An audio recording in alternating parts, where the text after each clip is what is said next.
দেশের বেশিরভাগ লোকের মাথা রাগ ভরা।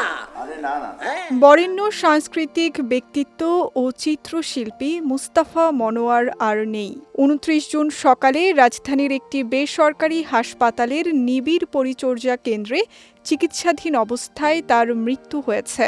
মৃত্যুকালে এই গুণী শিল্পীর বয়স হয়েছিল ৯০ বছর।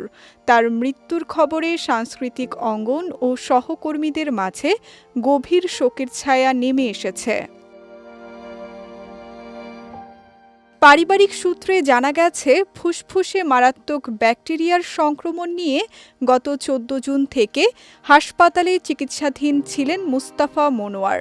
সে সময় তার রক্তচাপ ও অক্সিজেনের মাত্রা কমে যাওয়ায় জরুরি বিভাগের চিকিৎসকদের পরামর্শে তাকে দ্রুত আইসিইউতে ভর্তি করা হয়।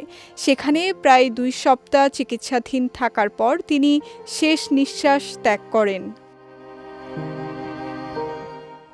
মুস্তাফা মনোয়ার ১৯৩৫ সালের ১ সেপ্টেম্বর মাগুরা জেলার নাকল গ্রামে জন্মগ্রহণ করেন।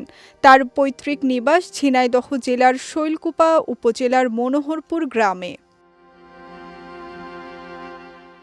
শিক্ষা জীবনে নারায়ণগঞ্জ গভর্নমেন্ট স্কুল থেকে ম্যাট্রিক পাশের পর তিনি কলকাতার স্কটিশ চার্চ কলেজে ভর্তি হন। পরবর্তীতে সেখান থেকে সরে এসে কলকাতা চারু ও কারুকলা মহাবিদ্যালয়ে ভর্তি হন এবং ১৯৫৯ সালে ফাইন আর্টসে প্রথম শ্রেণীতে প্রথম স্থান অধিকার করেন। ভারত থেকে পড়াশোনা শেষ করে দেশে ফেরার পর শিল্পাচার্য জয়নুল আবেদিনের পরামর্শে তিনি আর্ট কলেজে শিক্ষকতা শুরু করেন। চিত্রকলার পাশাপাশি টেলিভিশন নাটক, অনুষ্ঠান নির্মাণ, শিশুতোষ বিনোদন, শিল্পকলা ও পাপেট নির্মাণে অসামান্য অবদানের স্বীকৃতিস্বরূপ ২০০৪ সালে তিনি ২১ পদকে ভূষিত হন। বাংলাদেশের শিল্প ও সংস্কৃতির বিকাশে তার এই আপোসহীন পথ চলা আগামী প্রজন্মের জন্য এক চিরন্তন অনুপ্রেরণা হয়ে থাকবে।